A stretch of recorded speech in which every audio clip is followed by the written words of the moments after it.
work is their main way to build retirement savings? A retirement plan can also encourage financial wellness and help boost loyalty among employees. In fact, a quality benefits package is one of the top 3 reasons employees stay with their company. Yet, despite these benefits, when business owners think about running a 401k plan, many see cost, administrative hassle, and fiduciary or legal responsibilities as pain points. But it doesn't have to be a challenge. A multiple employer 401k program, also known as a MFMA, can help. A MFMA is a group 401k solution that an organization can offer to its members and clients like you to join, typically at a group rate, which is often a lower price than you might pay to run your own company 401k.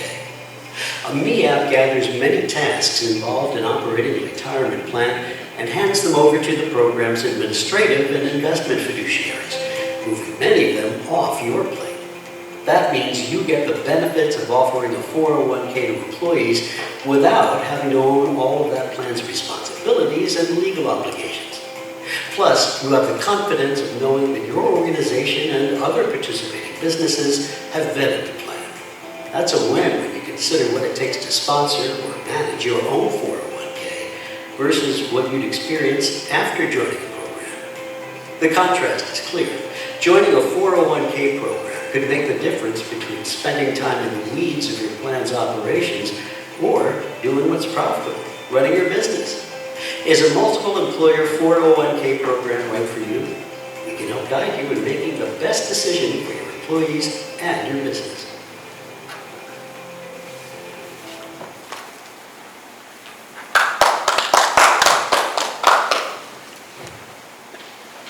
Mike, you have a captive audience here. Yes. Be like church. Everybody sit in the front pew. Come on. The humorous thing in all of this is my wife called me yesterday and said, I didn't know you were going to talk about 401k programs. I'm in charge of HR. Why aren't I there? Because I forgot to tell you. I don't know. Anyways, I think this is hopefully we're videotaping all of this. I think Mike is here going to talk to us about 401ks. I think that is fundamentally important to our association, to all of the contractor members. I'm looking forward to it. I apologize. Without further ado, he's also a Michael, so this is the Mike and Mike show. So I don't know if anybody knows this, but every morning in Chicago, there's an ESPN has a Mike and Mike every morning. That's us. So again, thank you. I've been with Merrill for 20 years and doing a lot of these associations. I understand things happening and get it, so I get it on the bus. But with that, I want to say, first of all, thank you for allowing us to be here and presenting and rolling this out. And for those that are in the room, a couple of you know me, but many people in the room probably do not. I've actually been very fortunate. I had the pleasure of working with MFMA, Dan, and the Finance Committee for 9 years now. For those that aren't familiar, Merrill Lynch and my team and I, based out of Chicago, are the investment advisor for the funding or for the association's assets. So for that, thank you for that opportunity as well. Howard, today, as it was mentioned, I'm not here to talk about the assets that we manage. We're here to talk about 401k plans, right? My team and I are an institutional philanthropic and retirement plan consulting team, and so we work, as it says up here, we work with over 200 different organizations when it comes to the retirement plans. My team and I collectively manage, well, I have to update it. It was about 2.3 billion, but given last week, it's probably down a little bit, right? But hopefully we'll be back up there. But I've been at Merrill for 20 years, or going on 21 years, and so one of the hottest trends and topics in the association world right now is association retirement plans. Right? I'm in the process of rolling 3 new ones out. We have a handful on the books already, and it's all due to some legislation that was passed in September of last year. That basically says, yes, associations are able to offer retirement plans. And it was always said that you could do it before. You had to have a commonality, so all of you belong to a trade association, this trade association. And so that was legal, but now the government came out and said, hey, anybody can form a group to put together a retirement plan, because when groups get together and start pooling their assets, as the video said, and I'm sure you all saw that video, hopefully on Wednesday we sent out, it reduces the cost, right? And so we're starting to see that get more and more prevalent, and as I said, I'm not going to be up here for the fall. We're going to go through it quickly to get you guys back, hopefully to the pool or to whatever you're doing. So what is a MEAP, right? MEAP, and again, everybody loves terminology. You guys use MFMA, we use all kinds of things, right? And a MEAP is a multiple employer aggregation program. It's a group 401 program designed and made available by your association for its members and clients, right? So this is a program that's exclusively offered to members of MFMA, right? It's designed to gather all the plan's important administrative, record-keeping, and fiduciary services to be overseen by a third party that signs off as the administrative fiduciary, as well as Merrill Lynch, Bank of America signing off as the investment fiduciary, right? So I like to say, right, it saves you time. Maybe not you, but your administrative staff. You talked about your wife and HR, right? You know, we're going to get into how she and your staff no longer have to do any administrative function on the plan. You're not signing off on loans, distributions, hardships, right? You're not dealing with any of that administrative work. It saves you money. Simply put, I think you guys all figured out, right? You go to the marketplace by yourself, you're one plan or maybe two plans if you have a union plan and a salary plan or whatever it might be, but it's your assets and your employees going in the marketplace and getting pricing based on your plan. What we're doing here is we're taking everybody's plan in the association, right? And it's going to get priced. Sorry, I didn't realize you were up there. I'll go back to this side. And everybody's getting the benefit of group pricing, right? And so we started out the pricing right from the get-go, right here, right now. You know, while there's no assets in the plan, we're pricing everybody at $20 million. That's what we're starting the pricing at. Right? So if you're a $4 million plan today, you come into the plan right now as if you were $20 million for pricing. Now, as we start bringing on new members, we're going to reprice the whole plan. And every single year, which I'll get into, every single year, we're going to reevaluate and reprice everybody's plan. Right? Because in a year, instead of being at 20 million, let's hope we're at 40 million. Now, every single member is going to be priced at that higher level. And so again, the benefits of saving money, and then lastly, reduces your fiduciary risk, right? You're not the administrative fiduciary listed on the plan anymore, right? You're not the investment fiduciary on the plan. Bank of America Merrill Lynch is, and then a National Benefit Services, which is a very large third-party administrator, signs off as the fiduciary.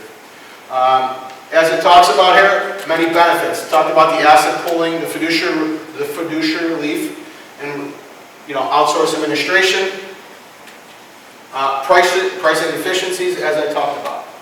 Right? This was on the video, and this is again in the handouts that everybody has. There's a handout that talks about this, but this is everything today that someone on your team is doing as it relates to administering a 401k program. This is what the responsibilities are after you join the plan. You sign the initial agreement to adopt, you choose your customized plan design, and this is where I think it's key. You're not joining a group plan and saying, hey, this is the provisions I have to take as a group grid. Every one of you are going to still maintain your own plan design, your own plan features. We're just pooling and utilizing one record keeper, one TPA. Right? Yes, sir. So if your company already has an existing 401k program for the employees, is this something that can't belong to both? Cannot belong to both. And so if you want to move to your plan, what does that look like? How does that happen?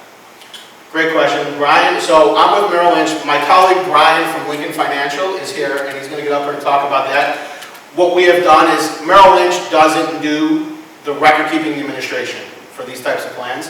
We went out to the industry and found what we believe to be the best provider for that. Lincoln is, in our opinion, one of the best that does that. And so in a slide or two, I'm going to get in and talk about who all the different players are. And Brian actually has a page on conversion. But what it basically means is you pick up your plan from whatever provider you're at today, whether it's Empower, Fidelity, or Vanguard, right? And we move it to Lincoln, right? And so it's a full conversion, right? But it's just like if you moved your plan from wherever it was to a new provider or so forth, you're moving it to a new provider. That is, unfortunately, that is how it has to be, just because we have to, we're pulling, Lincoln's providing all the pricing efficiencies based on everybody. But we'll get into that. Can I ask another Yes, question? absolutely. So if you were a company or a contractor and you wanted to put in a association-wide health insurance plan.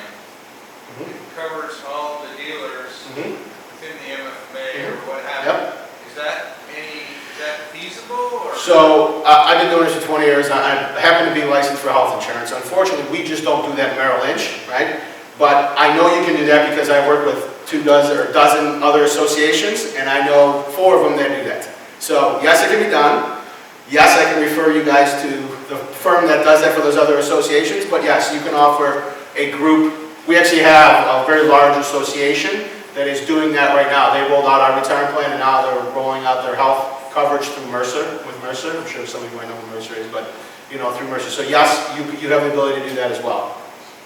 I think that would be really welcome news to a lot of the contractors in the MFMA. Yeah, and again, that's something we can take offline and refer you to and talk with Dan about. Going back to your responsibilities, right? So what do you have to do ongoing once you join the program from an administration standpoint? Is once a year you got to give us census information, right? You do your testing, we got to make sure that we have what's correct. You're going to give us a fee, but your people need to make sure, right, that the census information is correct. You're doing that today. You still unfortunately have to do that. You have to make sure that the deposits, your employees' money, gets to the plan. Well, you're doing that today, and we got to make sure the money's there. You think that well, that's a given, but believe it or not, in my 20 years, we did have one company that was not depositing their employees' money, right? It's very hard to go back in and get their employee, Are they still in business? That company, they got acquired because of issues, right? The owners were basically taken in. We came in with the new employer. It's very hard to sell employees on. This is why you need to save and invest in a retirement plan. When the previous owners took before we got there, took the money. And then your last responsibility is to periodically monitor. Say, hey, is this still, as a fiduciary, is this still a good retirement plan? That's it. We take all the administrative functions off your plate then. This is just interesting, right? What experts are saying. This is a former Assistant Secretary of Labor for the Department of Labor. Most fiduciaries, people have responsibilities and obligations to an employee's benefit plan, and employers want to do the right thing. However, mistakes can create significant problems for fiduciaries and participants. The DOL, right, and this is fine print and it's really not for reading, but what the point of it is the DOL in 2010 audited 3,100 retirement plans, and they collected, on average, right, $450,000 per plan, or a total of $1 billion. That was in 2010. Fast forward, 2017, right, they collected, what was it? Can't even see. Oh, there it is. So they collected $777 million in fines, just in fines, right? It's going up every year. And again, 2012, 1.2 billion. And again, it's going up. We're just finding that the DOL it's a way for them, the government needs revenue. It's a way for them to go get revenue, right? 70% of all plans audited are found to have some type of fine or payment to the Department of Labor, right? Well, you're a fiduciary. If we can take that over and take that risk away from you and take the liability away from you, right? It's in your favor. So here are the details, right? Going back to the structure, right? So the endorser is the association. You got the program, you got the endorser is the association, right? Fiduciary advisory services, right, is from our team and Merrill Lynch, Bank of America. The investment fiduciary in the plan, the one that signs off on as the investment fiduciary, Bank of America, Merrill Lynch.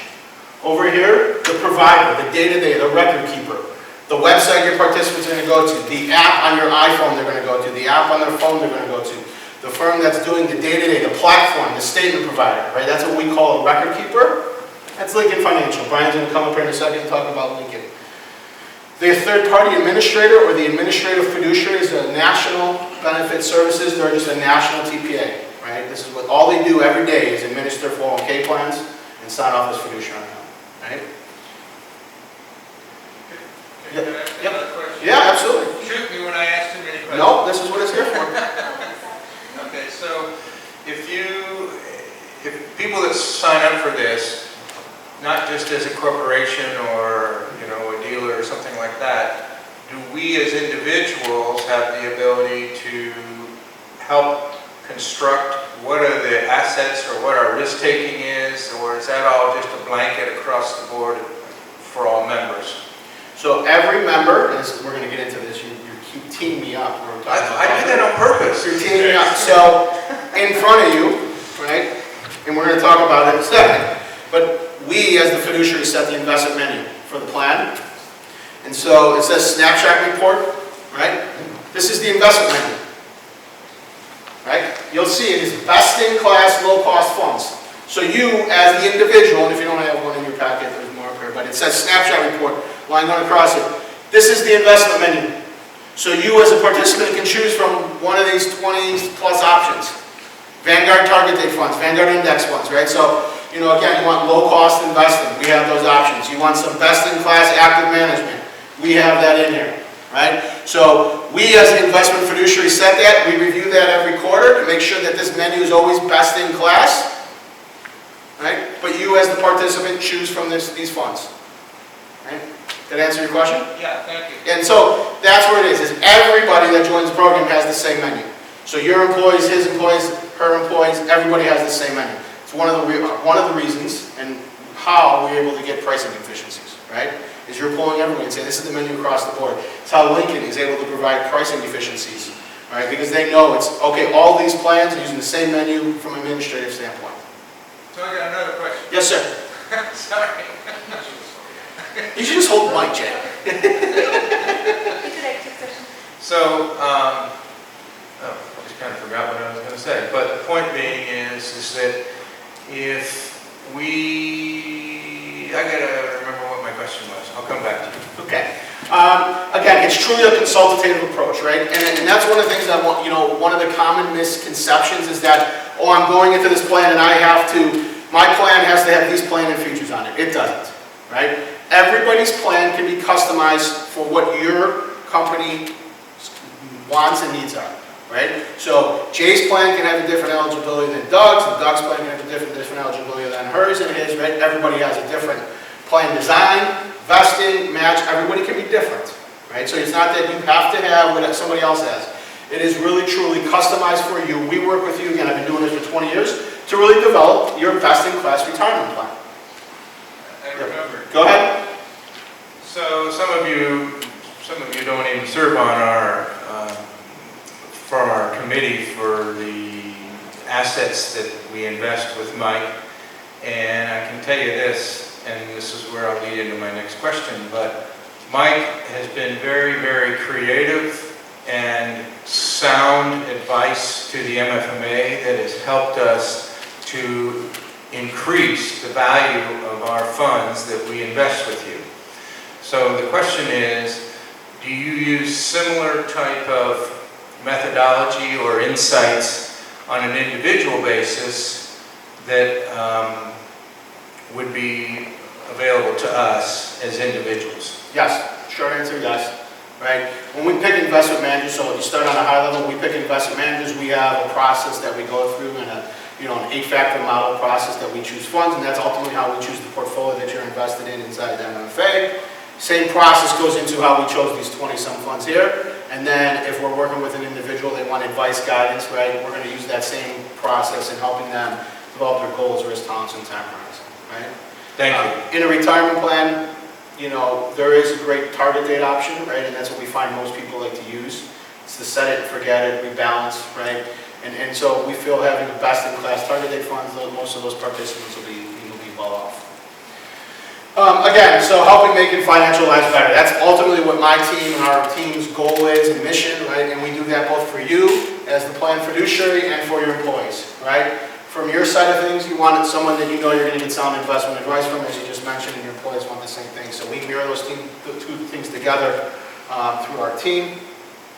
We're able to provide your employees along that lines, employees financial wellness, right? That's a big hot topic right now amongst employees. Is okay, help my employees be financially well. There's been studies that said, hey, if your employees are financially well and are retirement ready, right? They're more efficient at their work. They're not thinking about, do I have enough to retire? And that they're doing more and more, things other than worrying about money and this and that. So, financial wellness, right? We have a whole series of things that we can provide.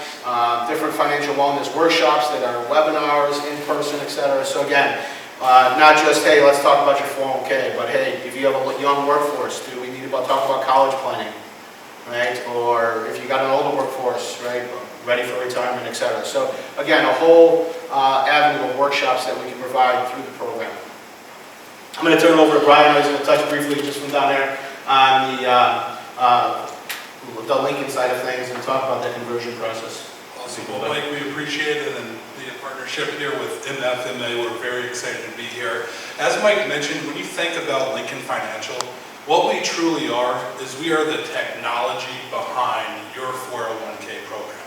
So we are not money managers. We don't require any proprietary investment options.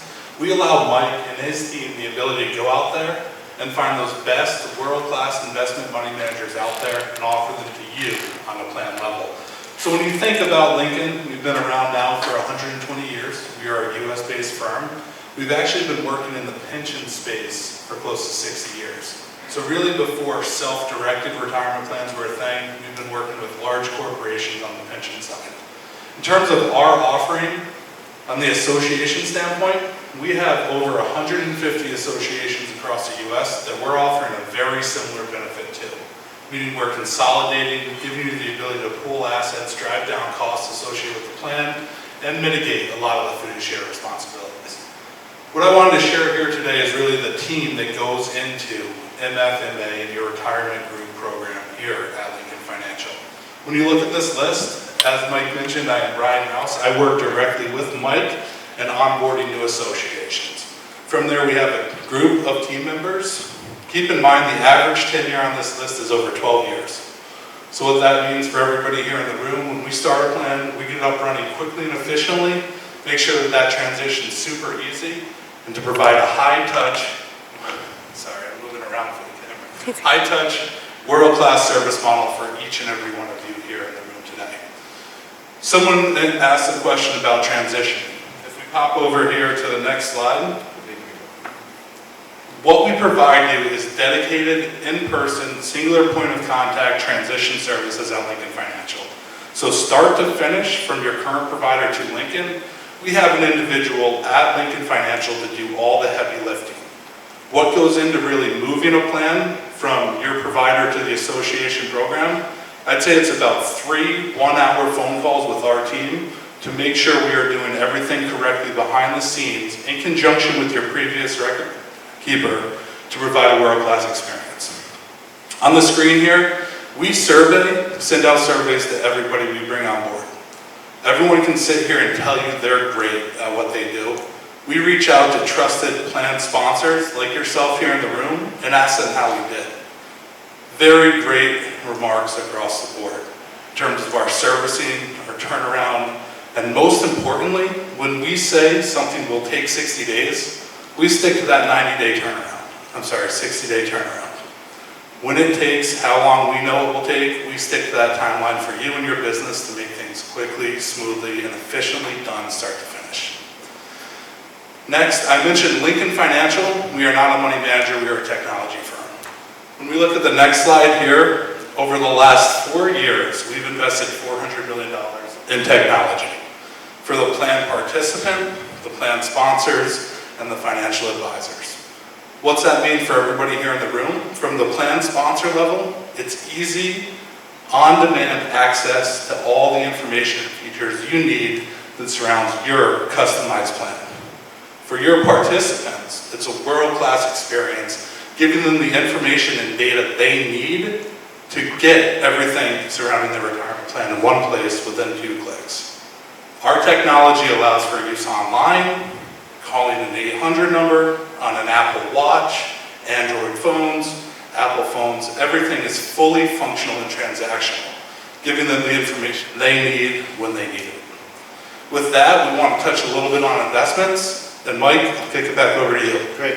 So again, when we look at the investments, right, I kind of touched on this because your question, it's in the book, but it's truly an open architecture platform. So you'll never see Merrill Lynch funds in there, because there is none, right? We're not a wholesaler of investment product or distributor, right? You guys understand that world, right? So we're going out and finding the best-in-class money managers from across the board. I mean, there's a lot of mutual fund families out there. We narrowed down, you can see the menu that's in your thing, and it's best in class, right? That rating agency, the scorecard that's in front of you, right, with all the different colors, 0 to 100. 0 is the best, right? You can see that the whole menu we've put together, right, is green. 0 to 50 is green, right? And a lot of the funds are 0. 0 is the best, right? So we're looking, and again, there's criteria that we look for, not just what's the best performing fund, but 10 years, sharp rate, all these different things, right? So it's really, truly a world-class investment lineup that we've put together, and we'll continually review that. Again, customize adopt a proposal. Our takeaway here is that we welcome the opportunity to review your plan and show you do a comparison and give you a proposal on what your plan would look like if you joined the program, right? You know, it'll go through and, again, plan comparison, reviews the investments and the costs of your plan versus ours, service structure, etc. Right? And so that's our takeaway, that's our ask. You know, everybody will get a follow-up email from us, but just saying, hey, whether it's you or someone at your firm, we'd love to review your plan. We only need a couple pieces of information, your plan investment menu, right, your fee disclosure, and we can show you the differences between what you have today and what it would look like if you joined the MFA program. We talked about pricing, right? This is how the pricing grid works, right? So every single year, your plan is getting repriced based on the size of your personal plan's assets, but more importantly, the size of the program, right? So let's say for whatever reason, right, your plan didn't change in asset value, maybe you had a large distribution come out of the plan from someone that retired, right? Where normally you would not, your plan assets stay the same. So would you be subject to a price reduction from your current provider? Probably not. But if the whole program assets grew, guess what? Your pricing goes down, right? So the question, and what we find a lot of times is it's really a dynamic pricing, is how often is your current plan provider repricing your retirement plan, right? We find that it doesn't really happen that often, right? This is done, and Brian, correct, you told me that it's done every year on the anniversary of the plan, right? Correct. Yeah, so every year on the anniversary of when you join, your plan gets repriced based on, you know, again, what the program assets and your plan's assets are. So again, we think that's one of the unique things. When's the last time you did a retirement plan tune-up? Right? We think that you should be, if you haven't, this is a great opportunity in the next couple months is to do a retirement plan tune-up, right? Does your retirement plan need a tune-up? We think it's important to review your retirement plan every 2 to 3 years. So if you have not reviewed your retirement plan in the last 2 or 3 years, now is the time to do that. The regulatory environment is rapidly changing, right? Anybody familiar with the Secure Act? So in your handout is a blue bar. It says the Secure Act. Regulations around retirement plans changed December 20th. Here's the biggest change. Anybody? Jay, I won't look at you. Anybody getting nearing 70? So anybody remember, why am I saying 70? Anybody familiar with that? So the law previously said that if once you turn 70 and a half, you have to start taking money out of retirement plans. Whether it's your IRAs, 401ks, whatever, they changed that law. It's now 72. Right? So there's a lot of regulatory changes. We keep you up to date of that. Again, one of the handouts that I put on there is just, again, for your reading, but all the changes that occurred in December 20th related to the new retirement plan regulations. Are you aware of what the true costs are for your plans, right? I had a plan that's joining another association, you know, $5 million, says we don't pay any fees. I said, what? You know, the big green line isn't doing it for free. Well, we don't pay any fees. Yes, you are. No, we just have our investments. Yes, the fees and the investments are paying for your plan, right? But again, a lot of people think they don't have fees. So, you know, you may not be aware of what the true costs of the plan. He did a comparison. We showed them, and we saved them, you know, 30 basis points in this other plan's provider. He had no idea. He said, oh, we're not paying anything for our plan. Okay, right? But again, the big green line, Merrill, Lynch, we're not a non-for-profit, right? Everybody's in there, and we fully disclose and are fully transparent with all the fees that are in the plan. Your number of employees change, etc. So understanding your plan, we look at things you should be looking at: cost, design, investments, and the service, right? What are you getting out of those 4 key areas? Next steps, again, we'll follow up with you. It's a couple of things we need, as I said, just really the asset statement and what you're paying, the costs on your current plan. We'll put together a proposal for you. And then to wrap up on the 401k says, you know, the top reasons to join the program. Plan sponsors are spending too much time on cumbersome tasks. Right? We take it over. Investment flexibility. Top performing, low cost investment from leading asset managers firms. No proprietary fund requirement. Right? So you'll complete open architecture, employee education, economies and scale of pricing, access to big company benefits, and then lastly, right, if it's a tie, just think about your association, right? The association is getting a small stream of revenue for every plan that joins the program, right? So if you're looking at a retirement program, this is your association. What better way to have a best-in-class retirement plan solution that also benefits your association, right? Questions on the 401k plan? Yes, sir. Since I'm holding the microphone. Yeah.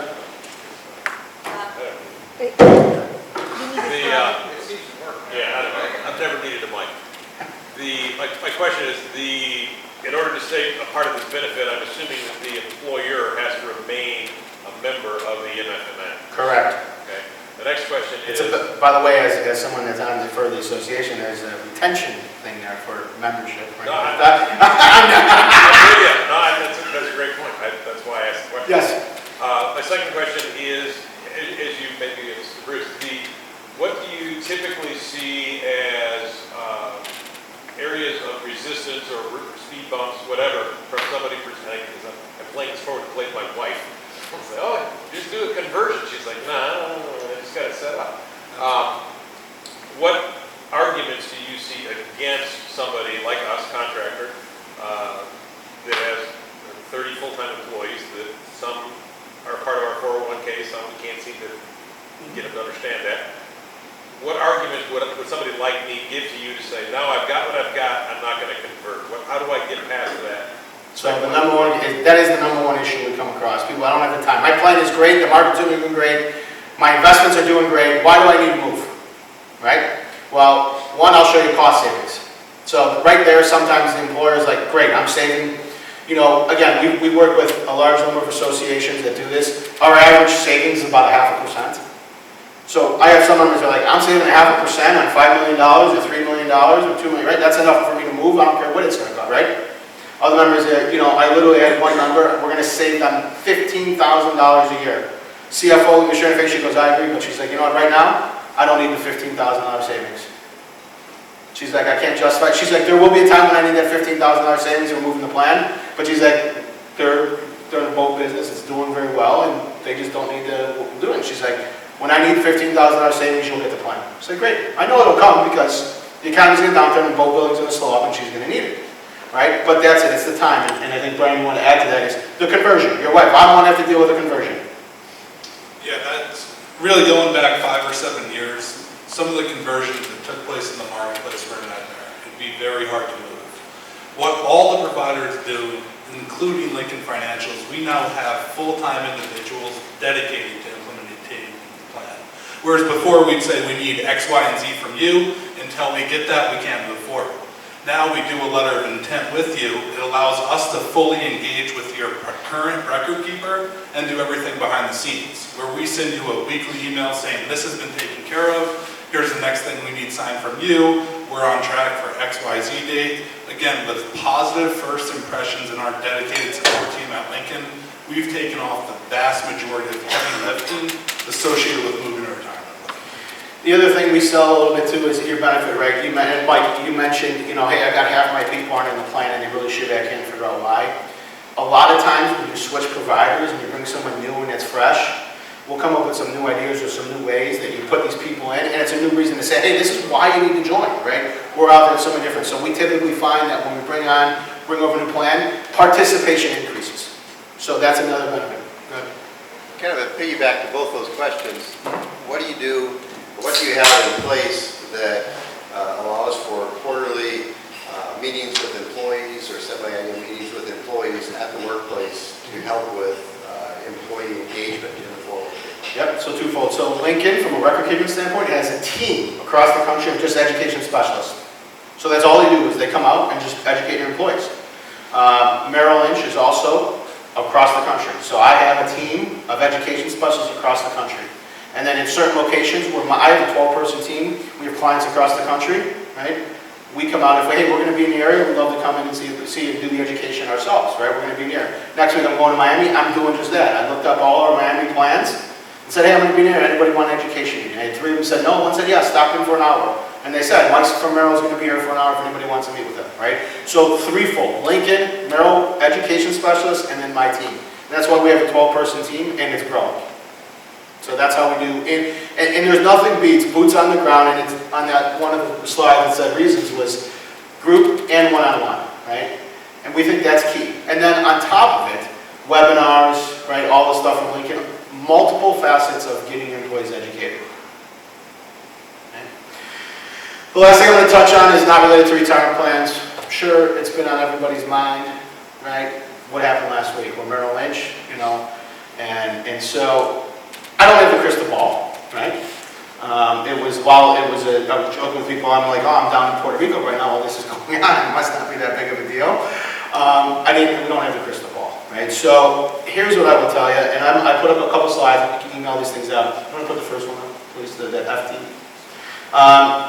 So everybody's, you know, familiar with, and you can stop recording this if you want. Peace. You know, I've been on calls yesterday, the day before, with our economists and our strategists, and we put out some report just to kind of, you know, give our thinking on it. You know, everybody saw this week, we were down 13% from the peak, right? So the markets were down 13% from the peak, and, you know, that technically means we're in a correction, right? Because, you know, technically speaking, a 10% decline from the peak is a correction. So it's the biggest weekly decline we've had since October 2008. And it's the fastest correction on record for U.S. equities. It brings the markets down. The S&P is down year to date 8.5%. Right?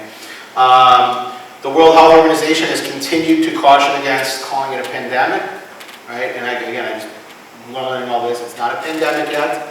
That's what the fear is out there, is that this is going to turn into a pandemic from an epidemic. Right? Found out, and for those that don't know what the difference is, I did find out what the difference is this week. But that's really what it is. The press was filled with reports on global supply chain issues, travel, tourism, trade, you know, as well as, you know, the fear dynamic, just people, oh my God, I'm losing 10% of my money and 10% of my assets, right? Here's an interesting chart that First Trust is a very large investment manager that happened to be based in Chicago. And we'll email this out again, and this is just getting all this stuff the last couple of days while I'm down here. We went back for the last 20 years, or they went back for the last 20 years and looked at all the different epidemics and the stock market performance.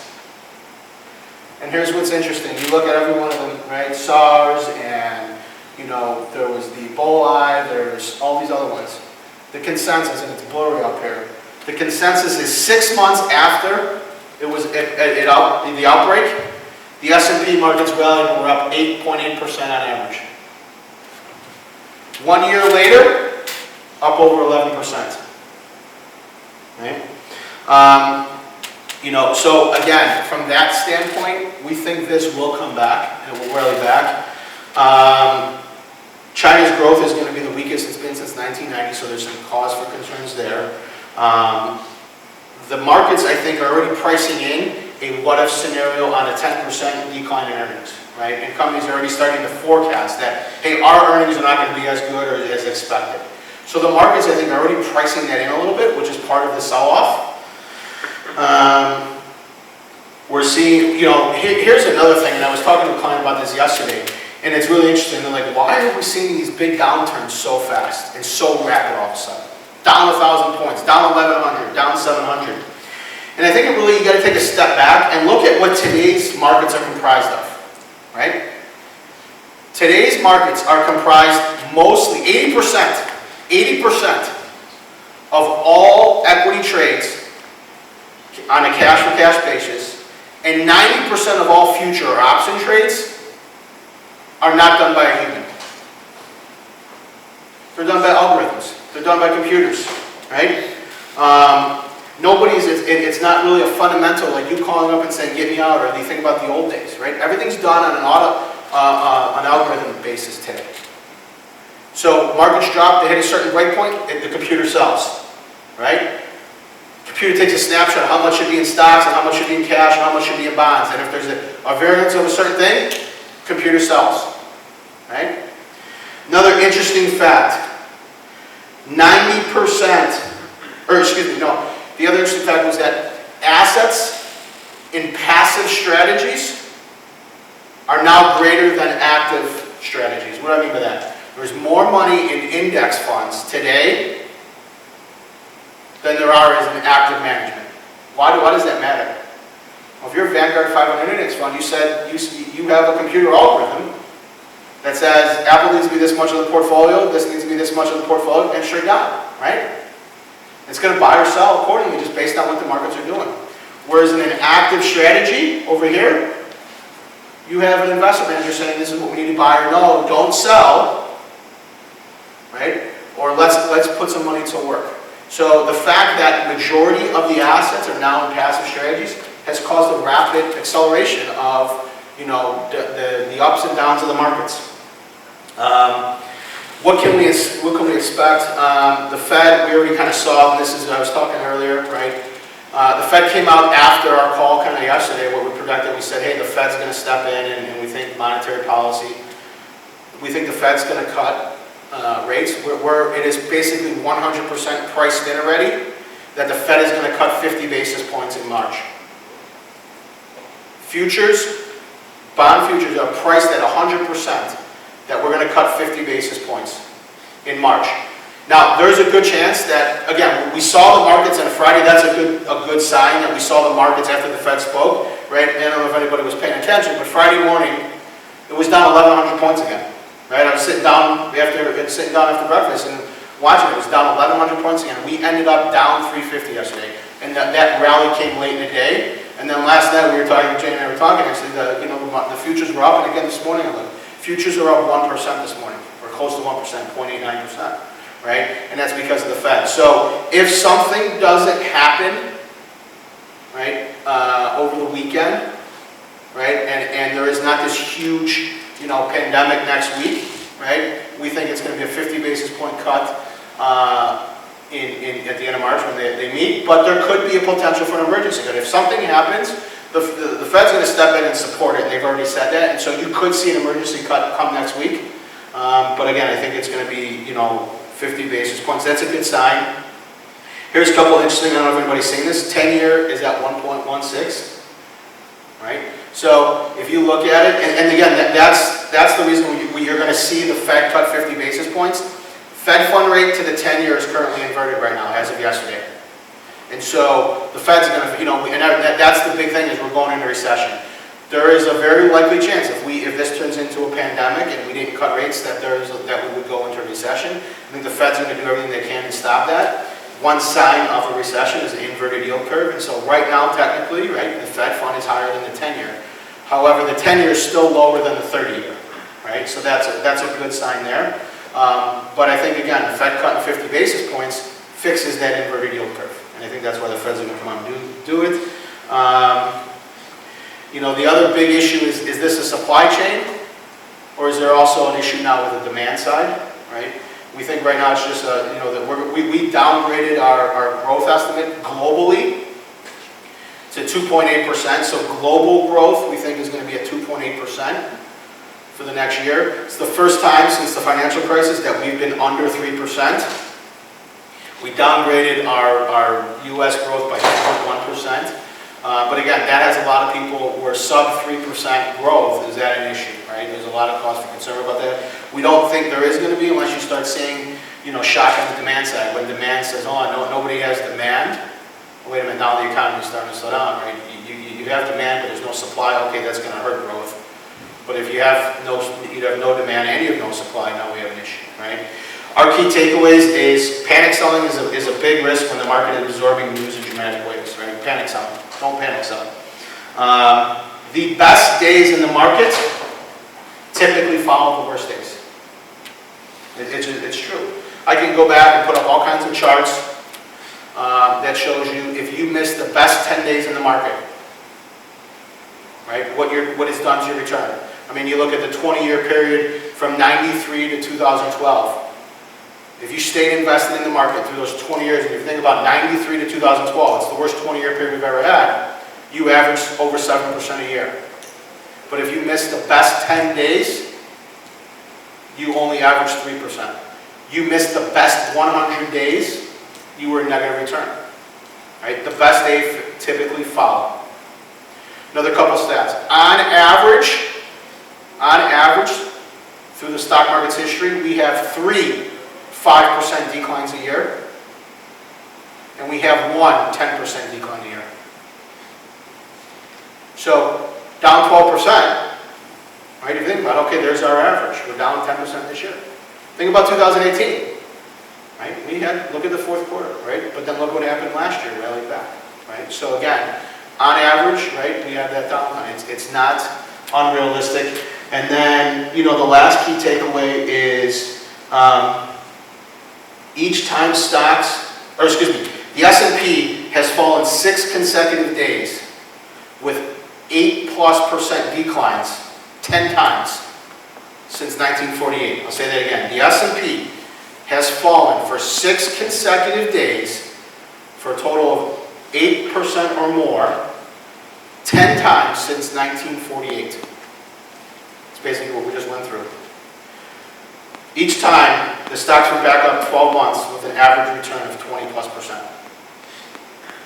Now, I don't want to stand up here because everything you read from anybody financial is past performance is not a future, right? Guarantees.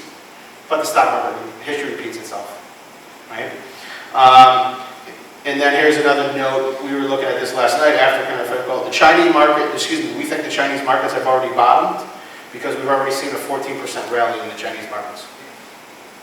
Now again, if that's where it all started, that was, you look at the Chinese market, so we think that's a good sign, and especially for stabilization in their economy, our economy, et cetera, that's a good sign.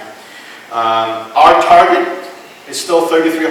I passed around, and again, it's kind of, I printed this, you see our viewpoint, right? It's this, this was published in, our view on the markets, it was published in the first half of February, and, I joke now, I'm like, well, this is kind of a moot point based on what happened last week, but we still are holding true to our 3,300 on the S&P price target. So we think fair value on the S&P and our target for year end is 3,300, and based on this morning, that's a 10.5% return upside from here. So while it's not a great year, it's still a positive year if that happens, right? Because we're down 8.5%, so you get a 2% on the upside. That's still positive, still higher than where it is. So this is kind of, again, given the historic week, I figured I'd touch on the markets. Questions? Yes, sir. You're going to give us contact information to give with you all, or is that in these handouts? Absolutely. Listen, so I emailed you should have my contact information from Wednesday, but as long as nobody's in here, so Aaron, we can email these out too. I'll just have Aaron and Dan do it. You guys want this and have another slide? Yes? We will do the same. You can do it, you can send it to your it's grade. done. We have another piece on volatility. You want to put the other piece up there and just show everybody what it is? There's a 5-page piece on volatility and kind of our recap of last week that I'll email out. They have it, but the print is, real fine. And just given it was published yesterday, we didn't get copies for everybody, but we'll have it emailed out so you can kind of read that on everybody's ride home. But we can send those out as well to everybody. And then again, we'll be reaching out to you on the retirement plan. My card is up there if anybody wants it, right? You can contact us that way. And again, I know I sent an